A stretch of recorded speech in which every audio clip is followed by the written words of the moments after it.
I kit bashed my own Lord of Poxes. This is a new character Games Workshop released recently, but it was released only in a big box, and I have all the other miniatures in that box already, and it was really expensive, and buying it on a single on eBay or something is like way too expensive for one miniature. So I said I kit bash my own and build the other one when it comes out separately later. So you can see the video up here, and today I want to paint it. So let's get right in and see how I did that. Enjoy! And here you can see my finished conversion from my last video. I used DevGuard Champion from the Plague Marine kit, and I added the sword of Grey Knight, and I drilled some holes in it and made it like look rusty and beaten up. And I just used the plasma pistol from the Plague Marines, and I added some plumes from the foeted bloat drones to the backpack to make it look like it's spreading that disease. So the first step now is to dry brush the armor with Underhive Ash. I can leave specific parts out because they are not gonna be green. So for example, the plumes here and the exhaust and the weapons, for example, I can leave out because they are not that color anyway.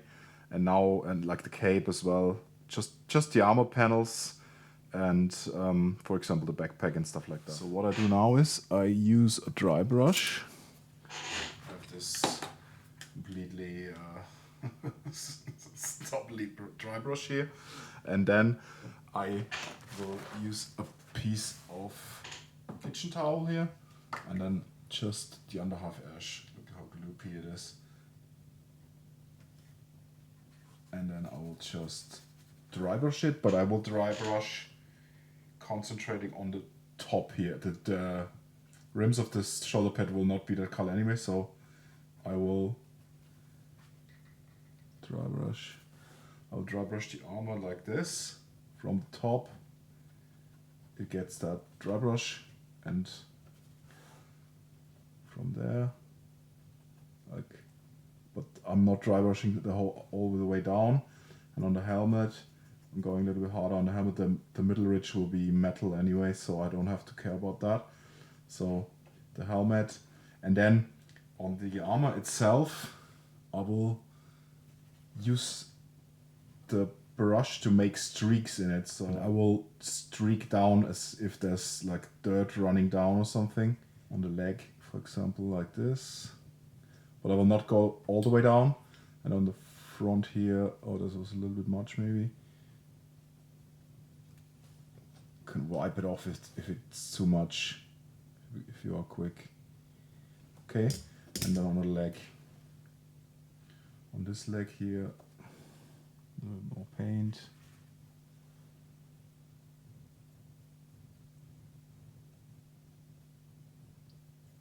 A little streaking there.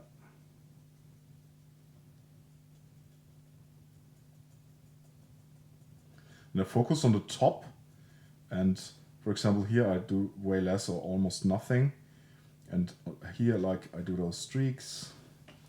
And the harder it is to reach, the harder it will be to see anyway. So the area underneath the cave, I don't really have to care about that anyway. So I just do a little bit of this, and then here I focus on the top parts of the leg, and then here I'm already done. And then on the top part here, I would just do a little bit of this, and then on the arm, I leave it on the bottom here. I leave it free. Here can do maybe a little bit more. Maybe on the head I do a little bit more as well. And then on the backpack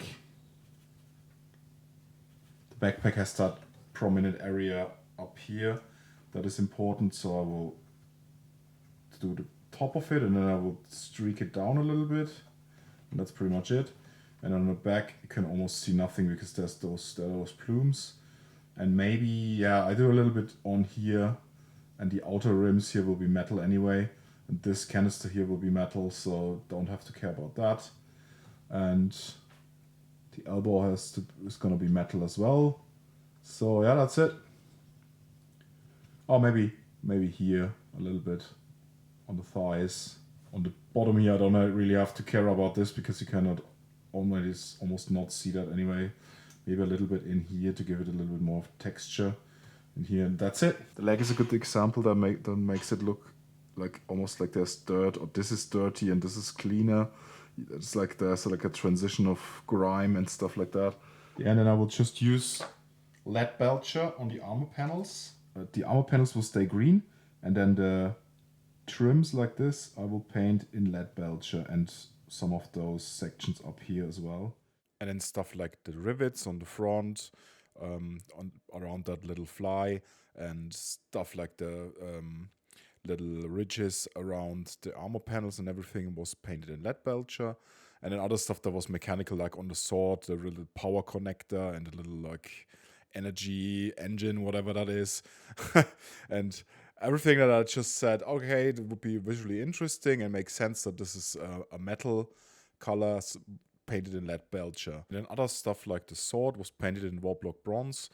For example, that shoulder pad that I've left out with the other stuff, and then the tip of the plasma pistol and all of that, like the exhaust plume, like the little on the backpack on the top, I've painted in Warblock bronze.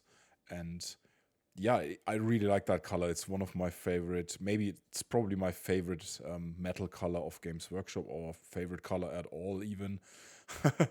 It covers really nicely and it looks washed. It looks really nice, dark, but you can still see that it's metallic and it has that bronze sheen to it. And then you can highlight it and it looks amazing.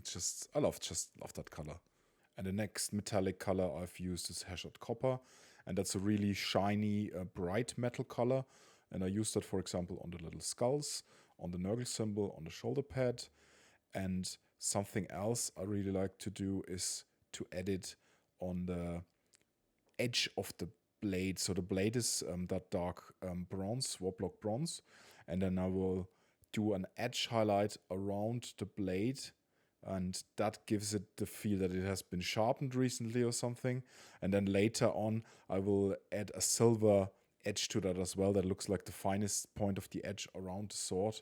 I thought that fly symbol on the front needed some visual interest as well, so I added the copper wings, and then I left the eyes, because a fly's eyes are black and the legs are usually black as well, so I left that in Warblock bronze, and after washing that will be even darker.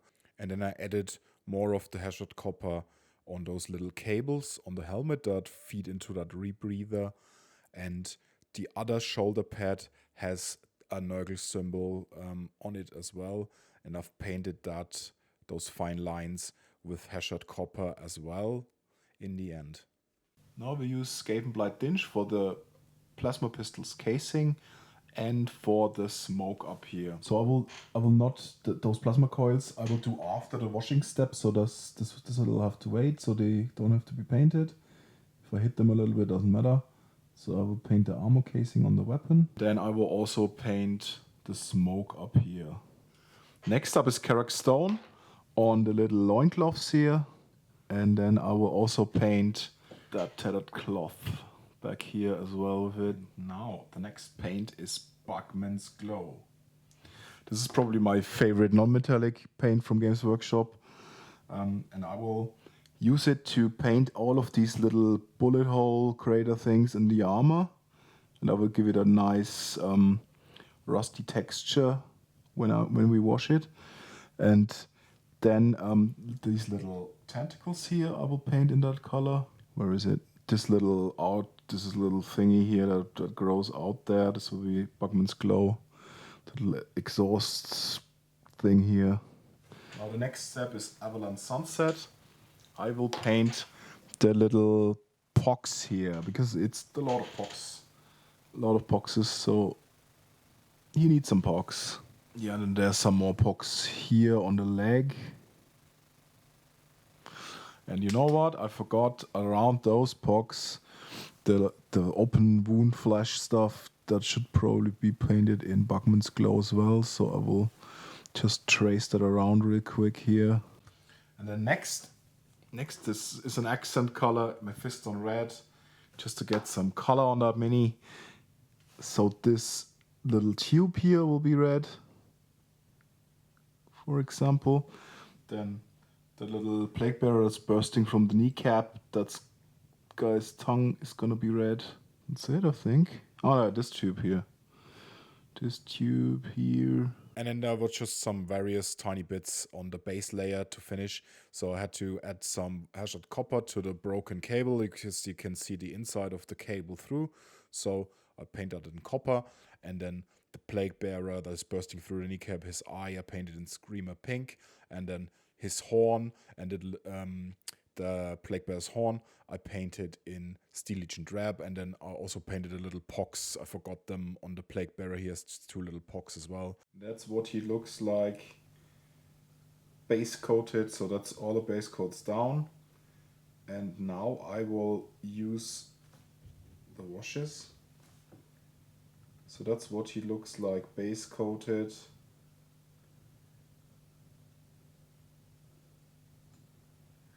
And now I will wash the miniature with a 50-50 mixture of Agrax Earthshade and Lamia Medium. And I have both labels on here so I can remember that this is the mixture. And I will wash him with this. And I have my old beat up brush here, and I will just use my mixture and then just apply it to all of the miniature except the base. The base will be done afterwards.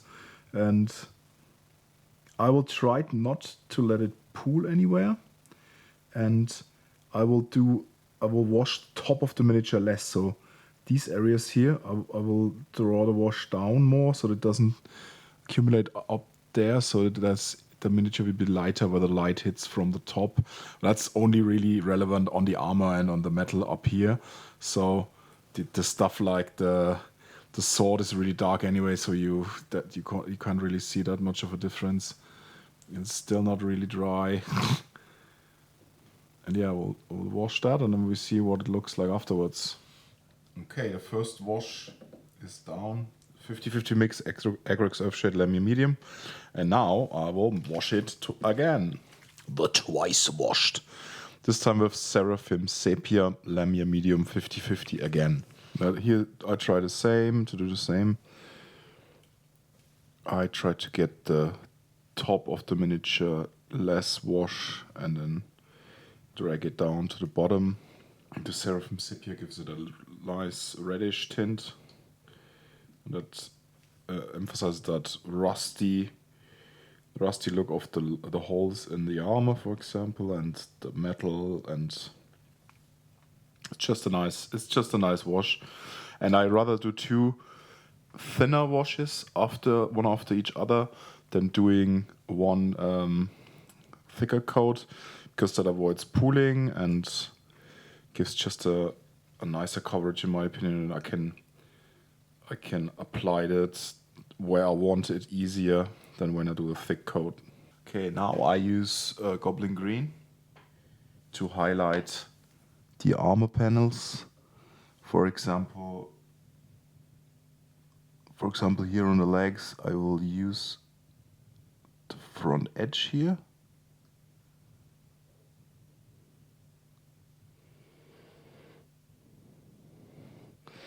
And on these holes, I will highlight the bottom edge. On the hooves, I will highlight this, turn the miniature upside down to make it easier, and then I highlight this edge here. And then most of the time I highlight the rivets as well. On the helmet, to get that feeling that the light is coming from above, I will highlight like even more, like this, and I still leave a little bit of a gap to the metal trim here, and that gives it the illusion that there's a shadow there. And then I highlight these edges here a little bit, and then on the backpack, for example, we can just do like this.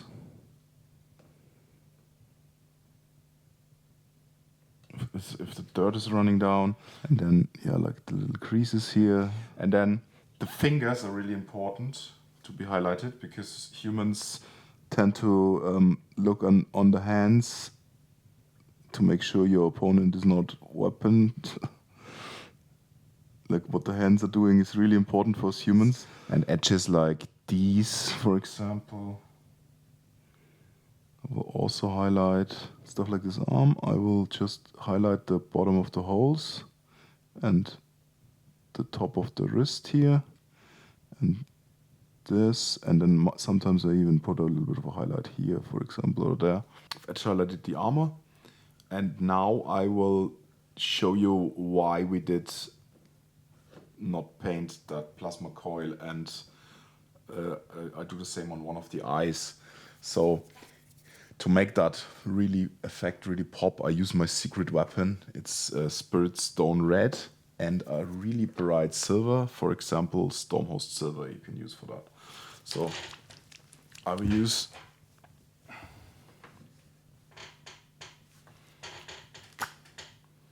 Stormhost Silver as a base coat, and I will use that on the eye lens here. And the same thing on the plasma coil of the plasma pistol.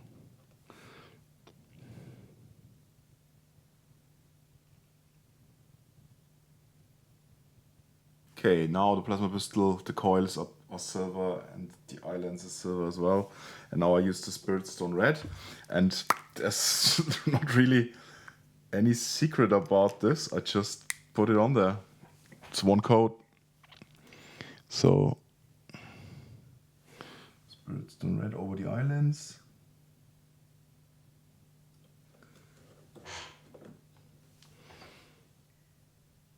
And over the plasma coil.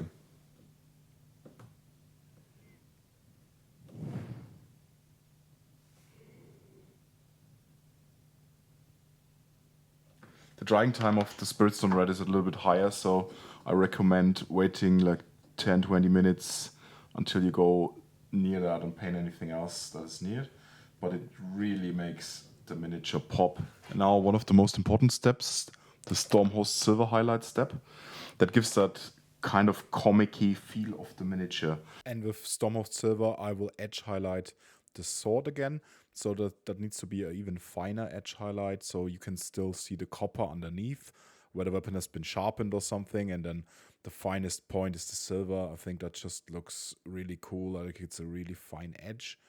And on other parts of the miniature where the light would hit from above on the silver stuff, on the lead belcher silver, I will also add a really bright and pretty, let's say, thick highlight on those areas as well.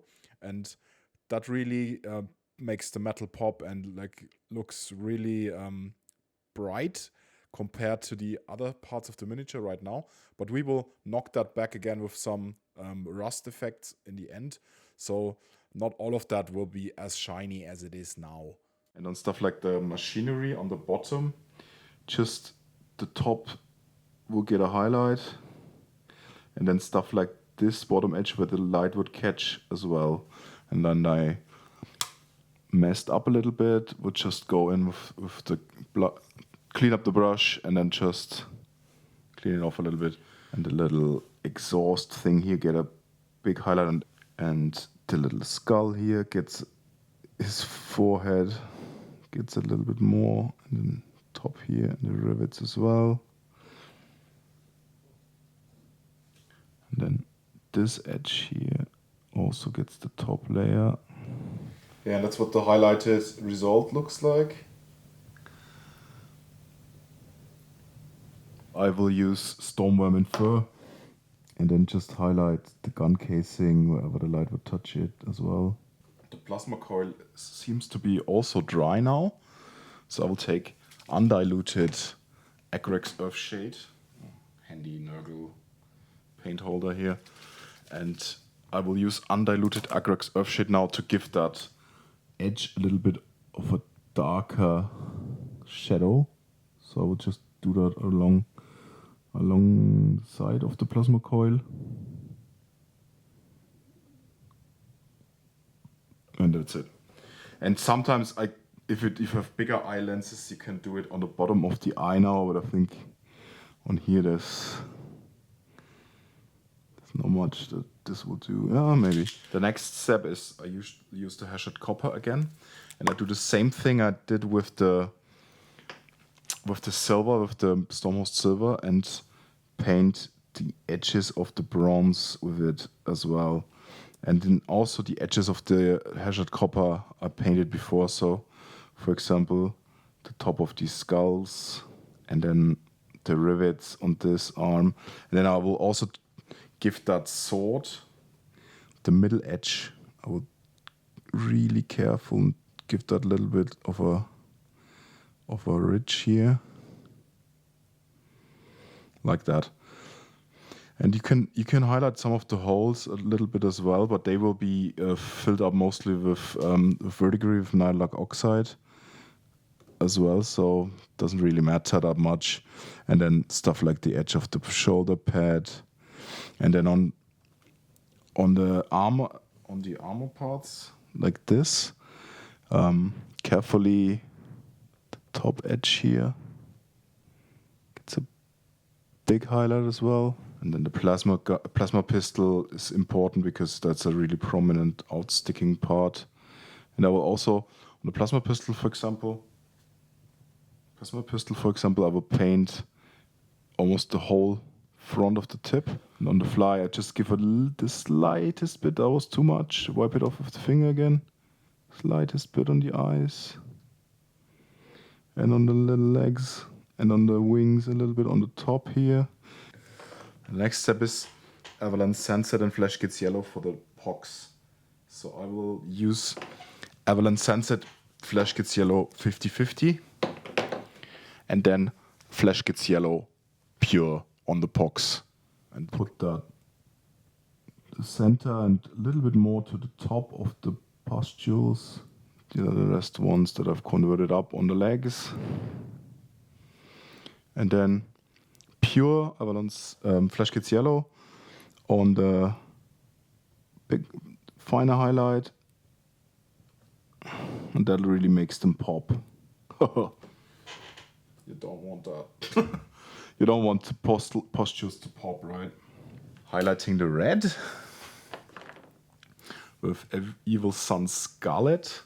I will just on the little tongue here. I'll rub the little bit of the paint off. Just overpaint that just on the top there. That's it. Then on the little hose here, top here, on the inside, top here, and then where else do we have? The cable thingy here, just on the top here and here, and that's it. Okay, then on the fleshy bits, the organic bits like tentacles and stuff like that, I use Cadian Flesh Tone. And same stuff again, put it on the wet palette, and then I will just do the edge above here, a little bit there, a little bit to the back, a little bit of, I'll put some stripes in there that it looks like it is cracked or something. Then on the tentacles.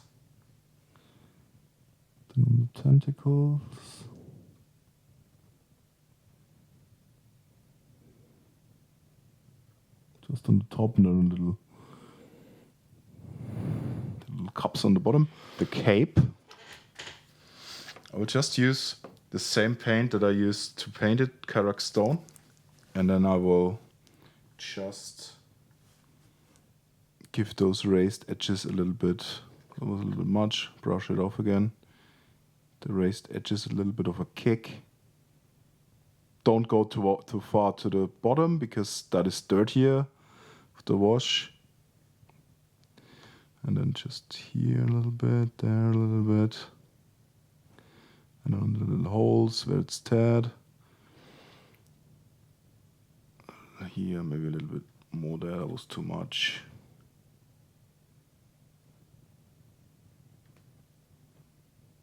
Feather it in a little bit here, and then on the little loincloth there, just the top edges, and the tears. And then I don't want to put that much emphasis on this horn, so I will just use Talon sand, and with a beat up brush I will just use Talon sand, do a little bit of a dry brush on the horn's top here and on the teeth of the plague bearer here, and that's it. Normally when I do horns I dry brush them with Talon sand, then Karak stone, and then Ushabti bone, and then sometimes even with white on top of that if the horn is big enough. And with the smoke, I kind of like how dark it is, but I will show you how to do a highlight on the smoke. I will use Skavenblight Dinge on my palette, and I plop that just down on the palette. And then, I mean, you should always go from light paint, so I will use White Scar. I mean, White Scar is pretty bad paint, but for that purpose it's gloopy and everything, but I think for that purpose it's alright. And then some Stormworm in Fur as well. And I put that all these three paints on my palette next to each other. I will do a gradient like this. So I can take the pure paints and I can take the gradient. So I will start with the darker one, and then I will, while it's still wet, I will mix in more white towards the tips of the flames.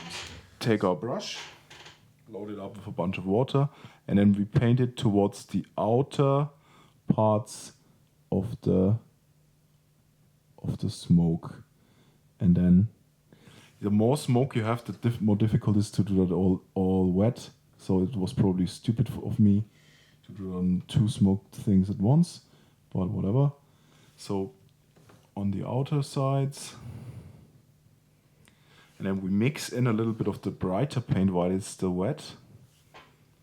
Take a little bit more water, mix a little bit more on the outer side, and overblend that with the rest.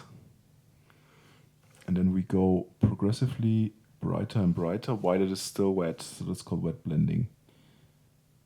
And then we go to a mixture with the white, and we mix the white in on the outermost edges. The outermost edges here and here. And while it's still wet, we can just shuffle that paint around a little bit, and then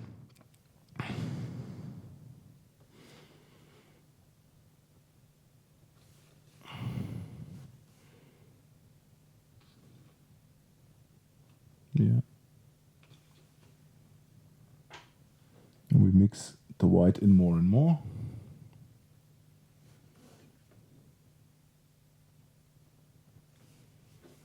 And then if it's too bright, you can just knock it back with a darker gray again. Mix that in. We go back and forth until we like it. I think the result looks pretty good so far.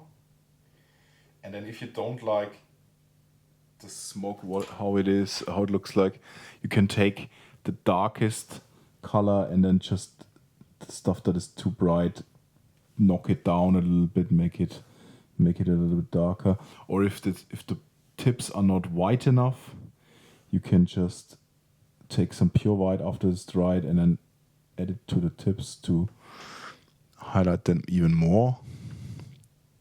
And then one of the paint scheme defining steps is Riser Rust. Okay, Riser Rust, the problem with Riser Rust is mine is almost completely dry, so I always have to add some more water or medium to it. And then don't use your best brush to do that. To paint Riser Rust, use a beat up brush that has a semi-good tip. And then what I do with the Riser Rust, I will knock down some of the areas that are really bright silver. So for example, for here, I will paint that a little bit with rust, so it gives a nice contrast, and it is also a nice excuse to add some bright orange color to it as well. And it feels natural because it's rust, because we see that in our daily lives a lot too. So I just go over all of the areas I want to put some rust on, maybe less on the ones that have the copper area stuff on them anyway, because they have this orange color on the already. And then I just put some of it here and there. It's just, it's just personal preference. It's not a straightforward. It's a straightforward step, but it's not a straightforward where you want to put your rust. But usually I go for where water would collect. So for stuff like the backpack, for example, in those corners here, in the nooks here, and then a little bit here, and you can put that on there as well. And if you do the riser rust, the cool thing is if you do a thin layer, it goes more into the brownish tint. And if you put, like, if it's dry and it's not enough, you can just add some more. For example, on the sword, I will add some more in the center here, so it emphasizes that rust spot. And then I would just add that all around the miniature, sometimes even that it ran down here a little bit on the leg maybe. It looks a little bit weird now. Maybe it ran down here.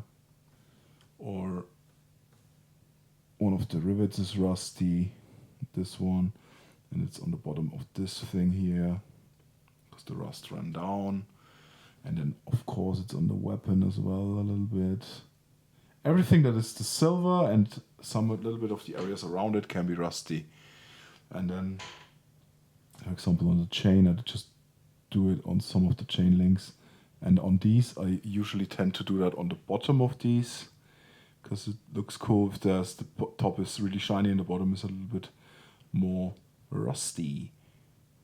And then on the chainmail, you cannot really see the chainmail under here anyway, but I can add some visual interest here with the rust. And then there's some chainmail in here, maybe that's rusted as well, so put a little bit of... But don't knock down all of your highlight work with this. Just emphasize where rust would be logical or cool, and just slap it in there. And then if the area is like, this is too brown for my taste, so I add some more of it in the middle, then it goes more into orange tint. And if I do it again after this is dry, then it will even emphasize that effect as well. And you can just, while you're doing the miniature, let it dry on the other areas of the miniature and then go back in. Let's say this is not bright enough, just put some more in there. A little bit here, a little bit there. And on the head, I tend to go a little bit sparingly, because that is one area that is probably cared for most, even on a plague marine. And then, yeah, on this chain as well, on the bottom parts here and here, that I don't want it in that ridge here, so I get out of there again. And then a little bit here, a little bit here. Between the legs, there's these dots as well, so I paint the sides of them. A little bit here, a little bit there. Yeah, and I do that all around, and then sometimes I go back in multiple times as well. I want the skull pretty bright, because it's supposed to look like a real skull. Yeah, and then a little bit on the rebreather. Yeah, and I do that all around, and then it takes about, let's say, 5 minutes. And then some of the areas that are too bright, I can knock back, and then I can go back in here and let that dry again and make it even brighter orange. Go in here. Well, however, I like it, and that gives a good opportunity, if you made some mistakes with other paint steps, to just stick some riser rust over that and then knock it down. And if you took away something that is supposed to be highlighted, you can just with your finger brush it off while it's still wet, And then on the prominent areas like here, I like to have a little bit of a color pop up here as well. Okay, this is the rust step done. And then if you have areas that are really corroded, like on the top here, you can also use typhus corrosion to add an even rustier finish, but you have to use a really, really destroyed brush for this, because that has little plastic pigments that really go through the between the bristles and can completely destroy your brush. But they have a pigment in there that makes it, that adds texture. It has a pigment in it that adds a texture to the miniature as well. So you can even dry brush that afterwards, but we will just use that here to show this corrosion up here. The next step is also not nice to your brushes. Nylock oxide, so I use a beat up old brush as well. And this one is similar to the rust, but with this one I tend to, only on the bronze parts though, so I tend to put that in the recesses here, make like rims around it. And then sometimes you can even do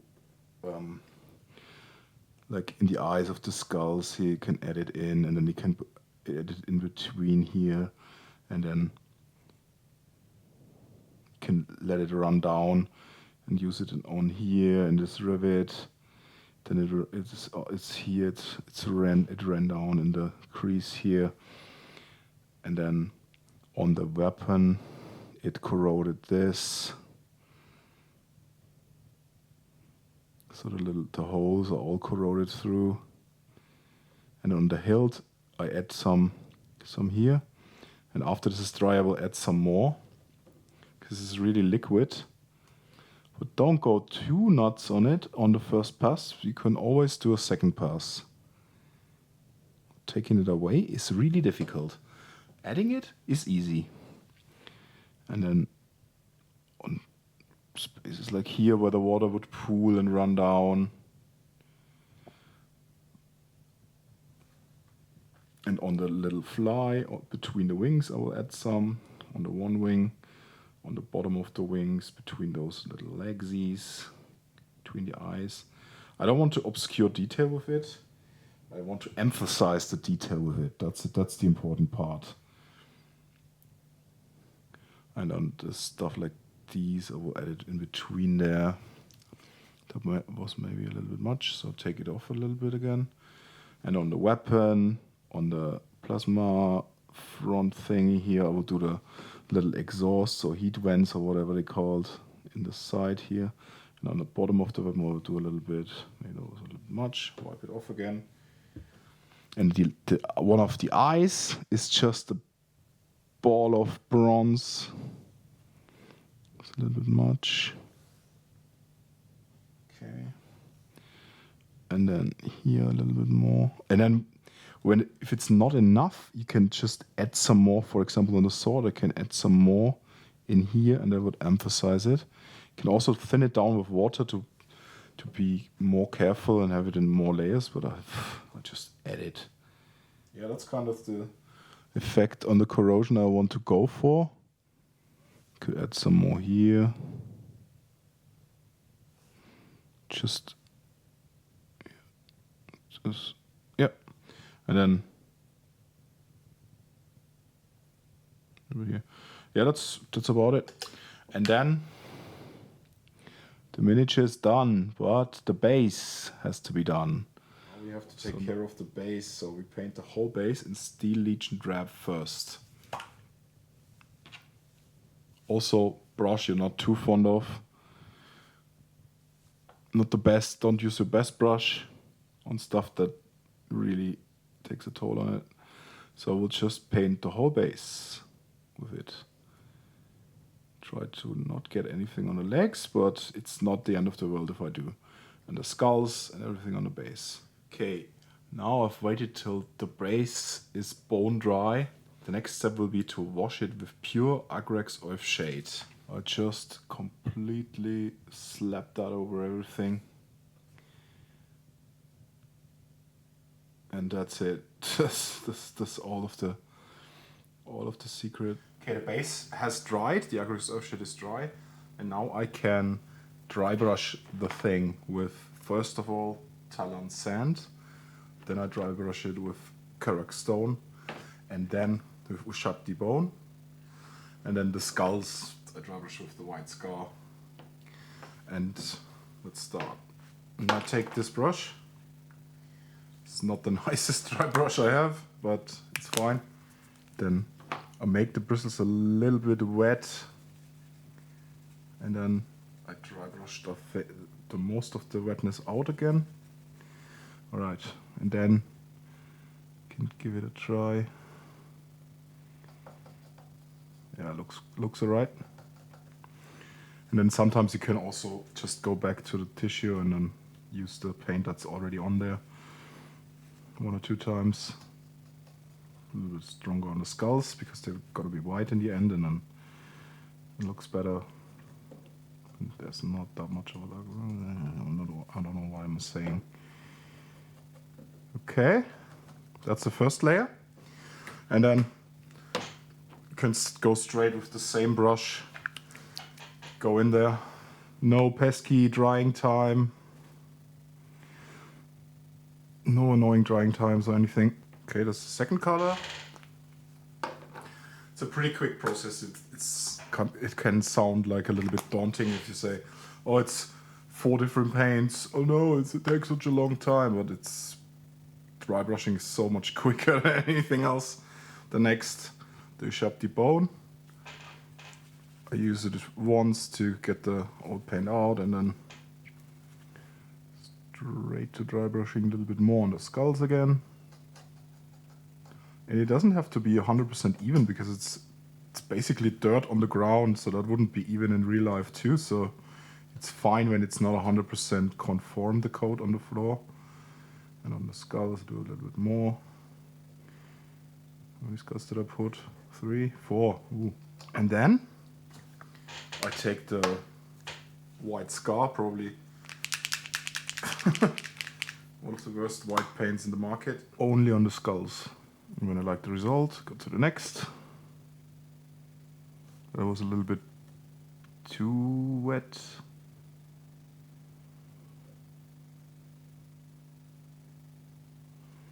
But it's fine.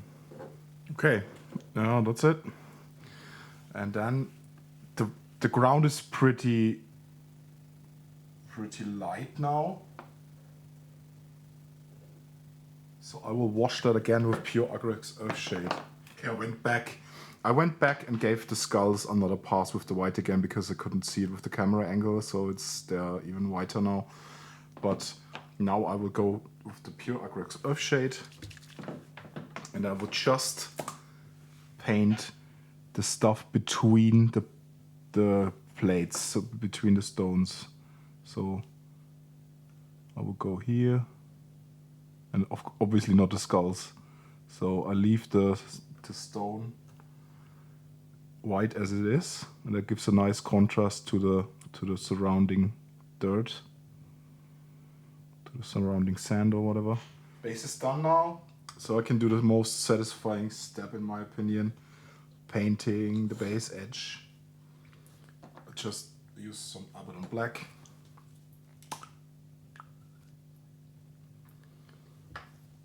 I think there's a little bit of medium in there to make it flow better. And then I'll paint all around. Blessed be Nurgle for the last step here. Isn't that just so satisfying to bask in his eternal bloaty glory and paint a base rim all around? And I have not said anything during painting that, so I didn't want dead air here, so I added some more commentary of me while I was doing that. Now let this dry. Do it again. And I'll come back. It looks so different as soon as the base edge is black. But I'm weird, and that's why I put some matte varnish on the base edge as well. So I will give that a quick lick around the edge. So why I use that matte varnish is that I want the base edge to be shiny, so that's why I just paint that around once. And I've put some foliage on the base. For that, I take these moss pads from Mini Natur, and then I have the Gamer's Grass 6mm beige grass tufts, and I have the beige 4mm grass tufts. What I do here, I have some clear glue in here. Just take one of the moss pads here, And I dip it careful in that glue, not soak it completely, and then just dab it down, and then wherever I like, I just put some of these moss pads. And then you know how it goes, just add some more moss pads, some grass tufts, anywhere you like, and make the miniature look like it is in a natural area and it's walking around in the real world, but it's just some moss pads. And now let's have a look at the final result of the miniature. I mean, is it exactly like the one Games Workshop makes? No, but I think I really like the result, what I came up with here. And it has all of the elements that the other miniature has. And when the other miniature has, let's be honest, I'm gonna buy that as well. And then have 2 of them. And maybe in the future, even add a 3rd for good measure. Because I will probably never use 3 of them in one game. But why not? So there you go. So on that miniature, I went back and forth. I used an axe, then I used the backpack. I did some conversions, and I used other bits from other Nurgle kits because I wanted to use only the Plague Marine kit initially, but there were not really the suitable bits I wanted in there. So I had to search around in my bits box for other stuff. But I liked the result in the end. And yeah, you can try to make your own as well. And if you want to watch another video, you can click here and subscribe while you're at it as well, right? And I will see you next time or in the next video we watch. So bye.